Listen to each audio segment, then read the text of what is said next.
මිනිසුන් වර්තමානයේ අසමානතාවය පිළිබඳව බොහෝ දේ කතා කරමින් සිටිනවා. ධනවත්ම 100% අන් සියලු දෙනාටම වඩා ධනය ඒකරාශී වී තිබීම පිළිබඳ ඔවුන් කතා කරනවා. නමුත් ඒ සාකච්ඡා බොහෝමයක් කේන්ද්‍රගත වී තිබෙන්නේ එක්සත් ජනපදයේ පිළිබඳවයි. එහෙත් ගෝලීය වශයෙන් පවතින අසමානත්වයේද මීට වෙනස් නැහැ. මේ පිළිබඳව සමීක්ෂණයක් කරනු ලැබුවා.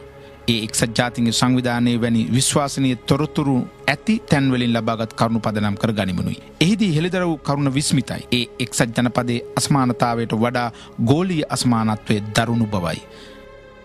අපි මේ ප්‍රස්ථාරය දෙස බලමු. මේ ලෝකයේ ධනය මේ ජීවත් වන සියලු මිනිසුන්ට සමාන ලෙස ධනෙ බෙදී යාමක් නිරූපණය කරනු ලබනවා. ඒ කණ්ඩායම් පහකට අයත් සියලු දෙනාට සමාන ලෙස බෙදී තිබෙනවා. එහෙත් දැන් අපි ඔබට පෙන්වන්නේ සැබවින්ම එක් කණ්ඩායමට බෙදී ගොස් තිබෙන ආකාරයයි. එය කම්පනය කරන තරමේ සත්‍යයක්. ලෝක ජනතාවගෙන් 80%කට ධනයයි කිව හැකි යමක් නොලැබෙන තරම්. ඔවුන් ප්‍රස්ථාරය තුළ දැකිය නොහැකි තරම් කුඩායි. කෙසේ වුවද ධනවත්ම 2%ක පිරිස ලෝකේ ජනගහනයේ අඩකට අයත් ප්‍රමාණයට වැඩි ධනයක් ඒකාරාශී වෙනවා.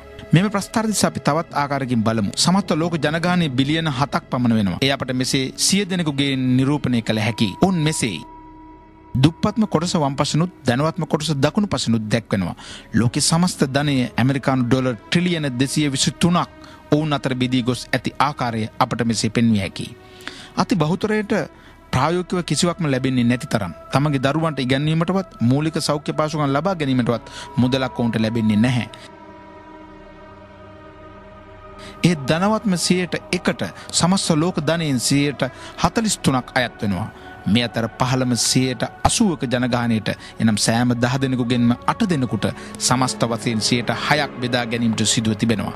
එහෙත් මේ පවා මෙම අසමානතාවය කෙතරම් දරුණුදැයි පෙන්වා දෙන්නේ නැහැ. ධනවත්ම පුද්ගලයන් 300 දෙනා සතුව බිලියන 3ක ජනගහනයේ සතු ධනය හා සමාන ධනයක් ඒකරාශී වී තිබෙනවා. මධ්‍යම ප්‍රමාණයේ වාණිජ ගුවන් යානයක යා හැකි තරම් වන මෙම ධනවතුන් සතුව ඉන්දියාව, චීනය, එක්සත් ජනපදයේ, බ්‍රසීලය යන රටවල් සියල්ලේම වෙසෙන ජනතාවට වඩා වැඩි ධනයක් තිබෙනවා.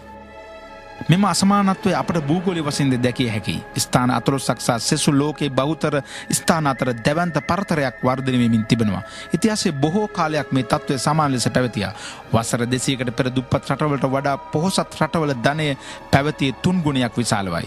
1960 ගණන් වල යටත් විජිත යුගයේ අවසන් වෙද්දී ඔවුන් දුප්පත් රටවලට වඩා 35 ගුණයක් පොහොසත්ව සිටියා. අද ඔවුන් 80 ගුණයක් විශාල ධනයකට උරුමකම් කියනවා. ධනවත් රටවල් කියන්නේ ඔවුන් දිළිඳු රටවලට වන්දි වශයෙන් ආධාර ලබා දෙන බවයි. ඔවුන්ට අනුව ඒ සෑම වසරකට ඩොලර් බිලියන 130ක් පමණ වෙනවා. ඒ විශාල මුදලක්. ඒත් ධනවත්කමේ අසමානතාව දිගින් දිගටම විශාල වන්නේ ඇයි? ඊට හේතු කිහිපයක් තිබෙනවා.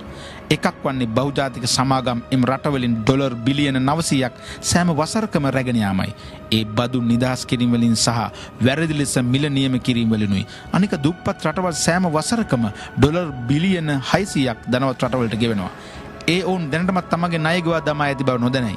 ඊට අමතරව ධනවත් රටවල් වෙළඳ නීති පැනවීම හේතු වනුත් දුප්පත් රටවල සම්පත් වලට සහ ලාභ ශ්‍රමයට ප්‍රවේශය ලබා දීම වෙනුවෙන් දුප්පත් රටවලට වාර්ෂිකව අහිමි වන මුදල බිලියන 500ක් බව මැසචුසෙට්ස් විශ්වවිද්‍යාලය විසින් ගණනය කර තිබෙනවා. දුප්පත් රටවලින් ධනවත් රටවලට ගලා යන මේ සියල්ලේ එකතුව වසරකට ඩොලර් ට්‍රිලියන 2කට වඩා වැඩි. තමන් දුප්පත් රටවලට සංවර්ධනය වීමට උදව් කරන්නේයි ධනවත් රටවල් කීවත් මෙහිදී සංවර්ධනය වෙමින් ඇත්තේ කවුරුන්ද? ගෝලීය ආර්ථිකයේ කොතැනක හෝ වැරද්දක් ඇති බව පෙනෙනවා. 14ක් අත ඒකරාශී වෙමින් පවතින්නේ මුළු මහත් පෘථිවියේ ධනයයි. අපේ ඒකම අපේක්ෂාව මේ අසාධාරණ සමාජ ක්‍රමය වෙනස් කිරීමයි. සාධාරණ නව ලෝකයක් ගොඩනැගීමයි.